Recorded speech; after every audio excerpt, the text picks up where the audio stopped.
YCP మాజీ MP Gorantla మాధవ్కు పోలీసులు వరుసగా షాకులు ఇస్తున్నారు.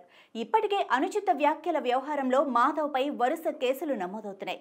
అయినా ఆయన ఎక్కడా వెనక్కి తగ్గకుండా తాజాగా వైఎస్ జగన్ సతీమణి వైఎస్ భారతిపై అనుచిత వ్యాఖ్యలు చేసిన ఐటీడీపీ కార్యకర్త చేబ్రోలు కిరణ్ పోలీసులు అరెస్టు చేసి తీసుకెళ్తుండగా వారిని వెంబడించి తనకు అప్పగించాలంటూ రచ్చరచ్చ చేసిన వ్యవహారంలో అదుపులోకి తీసుకొని ఆ వెంటనే మరో షాకిచ్చారు.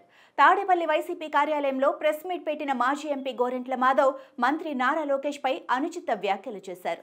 వైసీపీ అధినేత వైఎస్ జగన్ కు పోలీసులు తగిన భద్రత కల్పించకపోవడంపై మాధవ్ నిప్పులు చెరిగారు. అదే క్రమంలో ఆడవాళ్లకు అక్క కాదు మగవాళ్లకు బావ కాని లోకేష్ బాబుకు జెడ్ కేటగిరీ భద్రత ఇచ్చి సిఆర్పీఎఫ్ బలగాల్ని కేటాయించి మాజీ ముఖ్యమంత్రి అయిన జగన్ కు భద్రత ఇవ్వరా అంటూ మాధవ్ ప్రభుత్వాన్ని తీవ్ర స్థాయిలో ప్రశ్నించారు.